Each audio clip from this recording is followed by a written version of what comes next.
हम लोग हर हफ्ते प्रचार सुनते हैं, और ऐसा हो सकता है कि जो अच्छे विश्वासी हैं वो हर हफ्ते उस मैसेज को सुनने के बाद में चार्ज हो जाते हैं, उनकी बैटरी चार्ज हो जाती है, उनके मन में आता है हाँ बिल्कुल सही है, अब मैं ऐसा ही जीवन जीऊंगा, और वो कुछ निर्णय ले लेते हैं और कुछ अच्छा जीवन जीने की कोशिश करते हैं। और थोड़ा समय बीतने के बाद में, शायद हफ्ते भर के अंदर ही या फिर थोड़ा समय बीतने के बाद में, फिर वापस ढीले पड़ जाते हैं और वही पुराने ढर्रे पे चले जाते हैं। उसका कारण क्या है?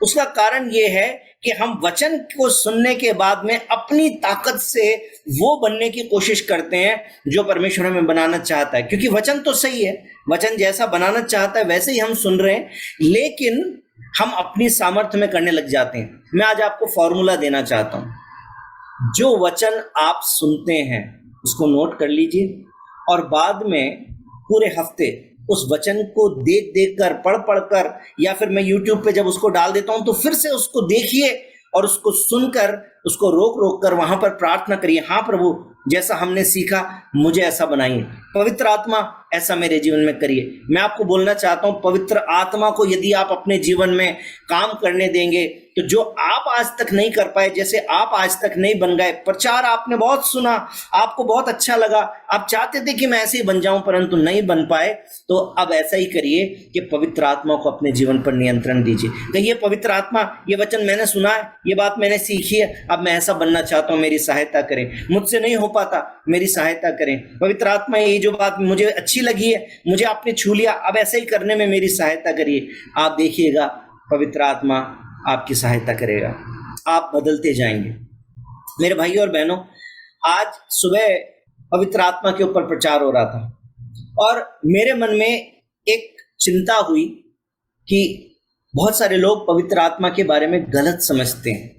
सुबह का प्रचार बहुत अच्छा था, प्रभु का धन्यवाद हो, लेकिन बहुत सारे और भी डायमेंशंस हैं दुनिया के अंदर। पवित्र आत्मा के बपतिस्मा के बारे में, पवित्र आत्मा से भर जाने के बारे में एक अलग ही तरह की सोच है, कुछ सर्कस चल रहा है, बहुत कुछ दुनिया समझ रही है कि ये पवित्र आत्मा की तरफ से।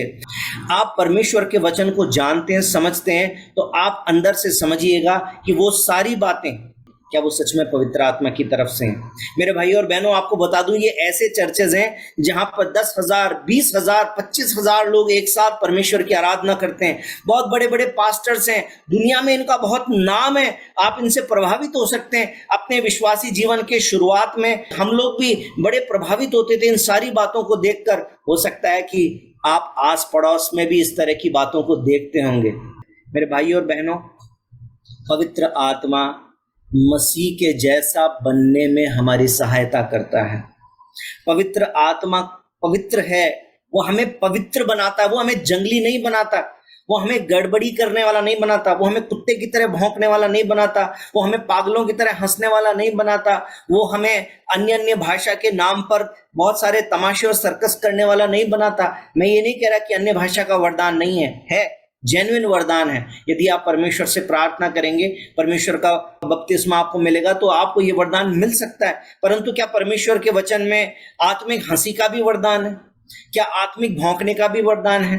क्या आत्मिक चीखने का भी वरदान है? क्या ये पवित्र आत्मा के वरदान है? बाइबल को पढ़िए, दूसरों को देख देख कर कंफ्यूज मत होइएगा। आपके इर्द गिर्द में भी ऐसे लोग हैं जो हाथ सर पे हाथ रख रख के गिरा देते हैं। ये सब इन लोगों ने यहीं से सीखा है। पानी अभिषिक्त करके बेचना, तेल अभिषिक्त करके बेचना। परमेश्वर के वचन में लिखा हुआ है कि धन की सेवा नहीं कर सकते, परमेश्वर के धन की सेवा नहीं कर सकते। तुमने मेरे पिता के घर को डाकुओं की खो बना दिया। लेकिन ऐसे सेवक हैं जो बहुत ही पॉपुलर हैं, जिनके पास में आप भी गाड़ी में बैठ के और चले जाना चाहते हैं ताकि उनसे प्रार्थना करा के आए। मैं आपको बता देना चाहता हूँ, ये बिब्लिकल नहीं है। सावधान हो जाइए, अंत समय में ये सब होने वाला है। लेकिन पवित्र आत्मा पर निर्भर हो जाइए। जो वचन सुनते हैं उस वचन को फिर से देखिए। मेरे भाई और बहनों, कई बार कह चुका हूँ, मैं अपने ही मैसेज को एडिटिंग करते समय फिर से एक एक शब्द सुनता हूँ, उसके बाद YouTube पे डालने के बाद फिर से सुनता हूँ कि सही से अपलोड हो गया या नहीं हो गया। कम से कम 3 बार अपने मैसेज को मैं सुनता हूँ। आप कितनी बार सुनते हैं? क्या आप सच में सुनते हैं? क्या आप उसमें से नोट्स बनाते हैं? क्या उसको रोक रोक के प्रार्थना करते हैं कि पवित्र आत्मा, ये जो मैंने सीख लिया है इसमें चलने में मेरी सहायता करना, या अपनी ताकत में चलने की कोशिश करते हैं? पवित्र आत्मा मसीह के जैसा बनने में भी आपकी सहायता करेगा। पवित्र आत्मा परमेश्वर की सेवा करने में, दूसरों के लिए आप ब्लेसिंग बन जाएं, इस बात में भी आपकी सहायता करेगा।